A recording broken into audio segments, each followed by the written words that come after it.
m'appelle Clémence Faugère, je suis docteure en histoire du droit. Je suis rattachée au CNRS et au Centre européen de sociologie et de sciences politiques. Je suis postdoctorante au sein de la chaire Colibex et également chercheuse associée à l'Institut de recherche Montesquieu de l'Université de Bordeaux.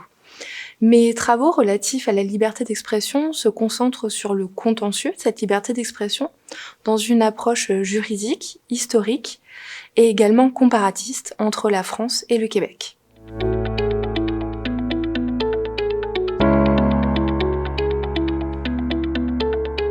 Mon intérêt pour la question de la liberté d'expression est arrivé assez tôt dans mon parcours universitaire puisque j'ai réalisé un Master 2 en histoire du droit sur le procès de Flaubert pour Madame Bovary. Mais c'est véritablement à partir de mes travaux doctoraux que j'ai véritablement pu approfondir ces recherches. En effet, mes travaux ont porté sur la liberté d'expression à travers le droit de la presse sous la Troisième République et j'ai analysé comment liberté d'expression et République, Troisième République, se sont construites ensemble, à la fois comme un moyen d'érection du modèle républicain, mais également comme un outil d'approfondissement de ce dernier. En effet, je suis partie du principe que si le postulat apparaît comme assez naturel, de co-construction, en réalité celle-ci a été jalonnée de certaines avancées, de certains reculs. Donc j'ai essayé véritablement de montrer quels ont été les points de tension qui ont pu exister entre les idéaux et la pratique républicaine. Afin de traiter au mieux ce sujet, j'ai fait le choix, dès le début de mes travaux, de m'inscrire dans une démarche interdisciplinaire, à la fois en histoire du droit et en sociologie. Ceci m'a permis d'être au plus près des intérêts, des enjeux de la liberté d'expression, en mêlant à la fois des méthodes juridiques qui m'ont permis d'envisager les mécanismes de contrôle de la liberté d'expression, mais également l'histoire culturelle, l'histoire politique qui m'ont permis d'ancrer ce droit véritablement dans la vie de la cité. C'est par ce dialogue entre diverses disciplines que j'ai pu véritablement avoir une approche à la fois in abstracto et in concreto de la liberté d'expression. Alors, in abstracto, pourquoi ? Car je me suis beaucoup intéressée à tout le processus législatif qui a encadré l'émergence du droit de la presse sous la période de la Troisième République.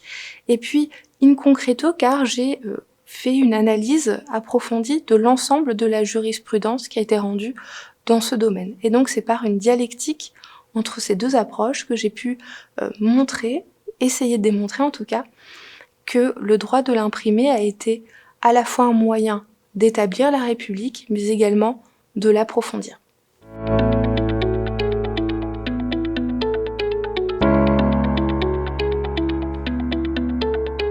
À mon sens, l'un des enjeux contemporains de la liberté d'expression tient dans son extrême judiciarisation.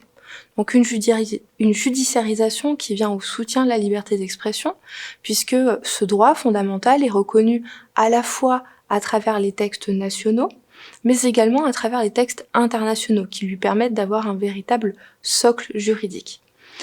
Malgré cette consécration juridique, il apparaît qu'il est important de s'intéresser aux garanties, à l'effectivité de ces droits qui sont annoncés dans les textes internationaux et nationaux.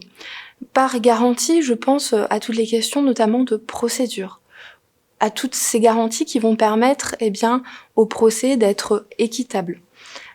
En France, par exemple, récemment, le Parlement a voté une loi afin de modifier les délais de prescription en matière de diffamation et d'injure à l'égard du personnel politique, des représentants des élus. Par ce mécanisme, il y a la volonté, évidemment, de protéger ceux qui vont défendre l'intérêt général et la population, mais il y a également une volonté de remettre en cause fondamentalement la procédure en matière de droit de la presse, puisque ce droit a été pensé dès 1881 comme un droit devant être rapide et devant répondre à une nécessité de rapidité afin de garantir l'effectivité des droits. Donc on voit que par des mesures de procédure, il est possible de restreindre en partie la liberté d'expression. Également en matière de procédure, je pense qu'il est intéressant également de se pencher sur les professionnels du droit, sur ceux qui vont venir appliquer la norme. Donc je pense à la question de la formation des magistrats, également à la place de l'expertise dans le contentieux de la liberté d'expression, puisque à travers ces éléments, qui peuvent être parfois plus difficiles à cerner, notamment en matière de formation, eh bien, il y a également un autre enjeu qui est l'adaptation de l'institution judiciaire aux évolutions et aux mutations de la société actuelle, avec notamment le développement des réseaux sociaux, mais ça peut être d'autres mutations en termes de produits culturels qui seraient proposés.